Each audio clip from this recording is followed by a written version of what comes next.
اللہ تعالیٰ سے دعا کر رہا تھا کہ یا اللہ اس بچے کو زندہ بازیاب کر لیا جائے، لیکن ابھی تھوڑی دیر پہلے ہی بری خبر آئی ہے کہ بچے کی لاش ملی ہے 1 کلومیٹر دور نالے کے اندر سے ہی. جو بچے کے والدین نے خود اپنی مدد آپ علاقہ مکین اپنی مدد آپ مل کے جو ہے وہ مشینری لگا کے اور جو بچے کی لاش بازیاب کی، لیکن قصور تو ہمارا ہے، ظاہر سی بات ہے. ہم بچوں کا خیال نہیں رکھتے، ہم احتجاج کرتے ہیں، ہم سوال کرتے ہیں، ہم شور کرتے ہیں، اس کی وجہ سے ہمارے بچے جو ہے نا گٹر میں گر کے مرتے ہیں.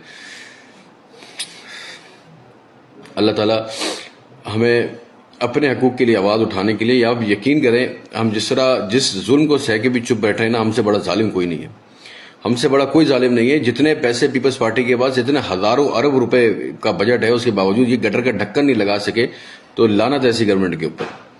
ان کی اوقات ایک گٹر جتنی بھی نہیں ہے کہ اگر یہ گٹر کے ڈھکن نہیں لگوا سکتے کراچی کے اندر. کچھ اور کرنا، ہمارے حقوق دینا، روڈ بنوانا، نوکری دینا، کاروبار دینا، اچھا ماحول پیدا کرنا، صحت دینا، یہ تو بہت دور کی بات ہے.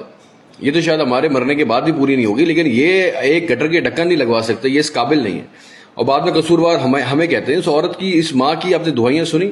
یہ دنیا کی کوئی بھی ماں ہوتی ہے اس کی ایسی دعائیاں ہوتی ہیں. اس نے بچہ اس لیے پیدا کر کے بڑا کر نہیں کیا تھا 3 سال کا بچہ کہ اس کو گٹر میں گر کے مر جائے. ہم ٹیکس دیتے ہیں، ہماری ہر چیز سے خود جو ہے سروس ٹیکس، جی ایس ٹی اور فلانا ٹیکس کٹ رہا ہوتا ہے، بجلی کے بل میں ٹیکس، اس میں ٹیکس، اس کے بعد ہمارے بچے اس لیے رہ گئے کہ گٹر میں گر کے مرے.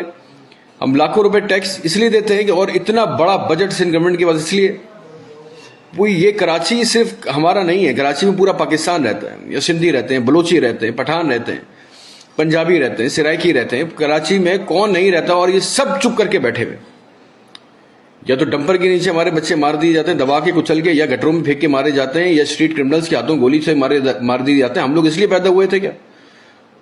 ہم لوگ اس لیے اس شہر میں کہ ایک قابض حکومت آئے اور اس کے بعد ہمارے ساتھ یہ کرے؟ اتنا بجٹ کے دوبارہ سے کراچی بنا دیا جائے، اس کے باوجود اگر یہ حکومت گٹر کے ڈھکن نہیں لگا سکتی تو یا تو یہ گھر چلی جائے، سارے کے سارے استعفیٰ دیں، تمام کے تمام ادارے انہوں نے اپنے انڈر کیے ہوئے، یا تو یہ استعفیٰ دیں، گھر جائیں، یا کم سے کم منیمم کراچی میں تمام گٹروں کے ڈھکن لگا دیے جائیں.